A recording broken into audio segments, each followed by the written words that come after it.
आजची रेसिपी आहे रवा डोसा। यासाठी 2 बाउल रवा घेतलेला आहे व त्यामध्ये मी 1 मोठा चमचा दही ऍड करत आहे।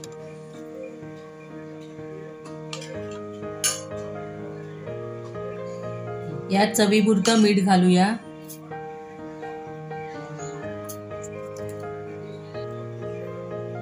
आता यात थोडं पाणी घालून मिक्सर मध्ये ग्राइंड करून घेऊया।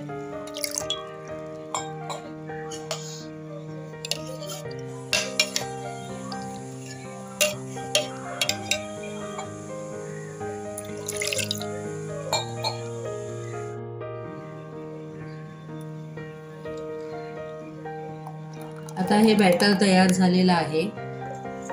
आधी आपण याची कन्सिस्टन्सी बघू व नॉर्मल डोशाला जसं आपण घेतो त्याच प्रकारे त्यात पाणी ऍड करून घेऊ।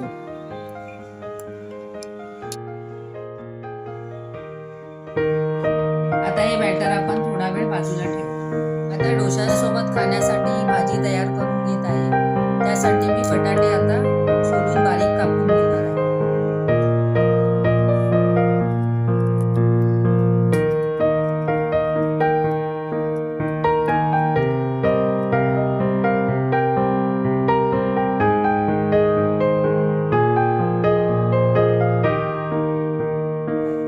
आता 2 मोठ्या आकाराचे कांदे मी कापून घेत आहे।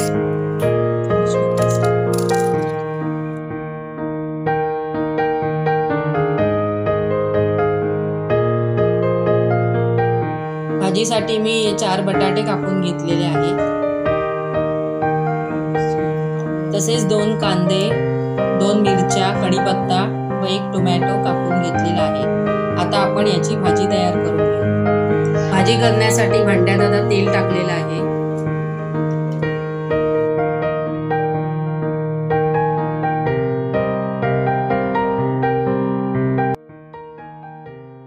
तेल तापल्यावर यात राई, जिरं व कांदा घातलेला आहे।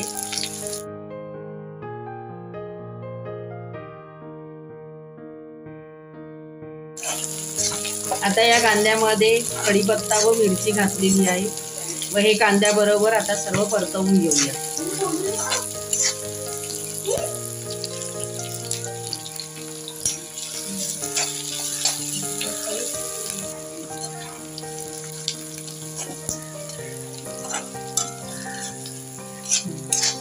आता यात थोडासा हिंग घालूया।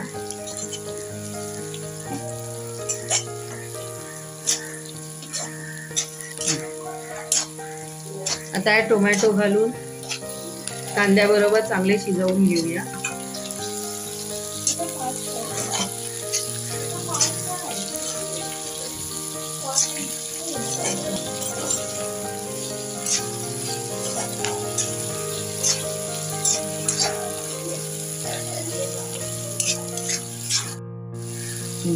आता या कांद्यामध्ये थोडीशी हळद घालून घेऊ।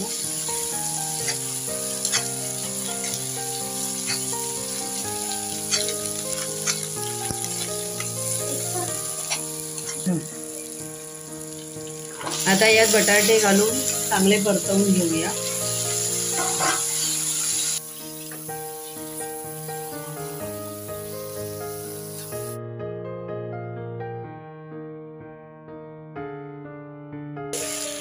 आता या बटाट्यामध्ये 1 चमचा सांबार मसाला घालायचा आहे। आता या चवीपुरतं मीठ घालूया आणि चांगलं परतवून ही भाजी करून घेऊया। आता ही भाजी आपण चांगली परतवून घेऊ। आता या भाजीवर आपण झाकण घालून ठेवू। आता ही भाजी तयार झालेली आहे। त्या भाजीवर मी कोथिंबीर घालते। ही भाजी डोशाबरोबर खायला अतिशय उत्तम लागते।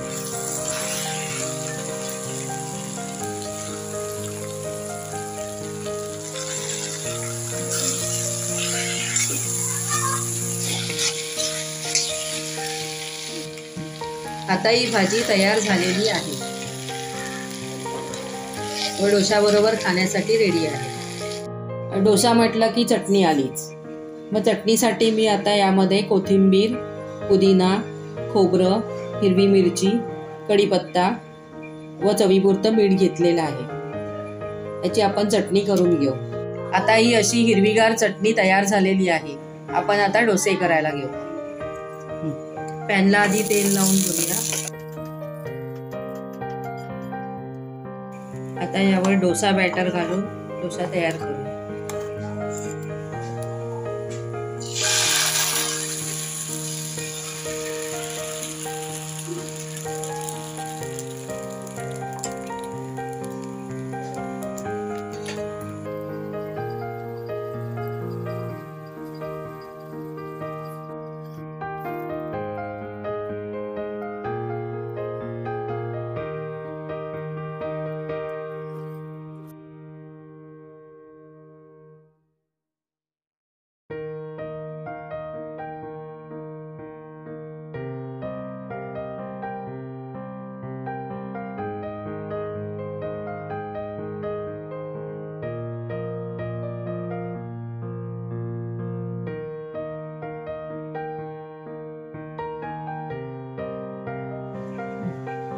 आता हे डोसे तयार झालेले आहेत. आपण त्यांना सर्व करूया. सर्व करताना डोश्याच्या मध्ये बटाट्याची भाजी घालून चटणी बरोबर खायला देऊ. आणि जर तुम्हाला हे डोसे आवडले असतील तर तुम्ही हे नक्की करून बघा. हे डोसे इन्स्टंटली तयार होतात. कधी तुम्हाला खायचे असतील तर तुम्ही हे डोसे करायला हरकत नाही. तुम्हाला माझी रेसिपी आवडल्यास माझ्या चॅनलला नक्की सबस्क्राईब करा. थँक्यू.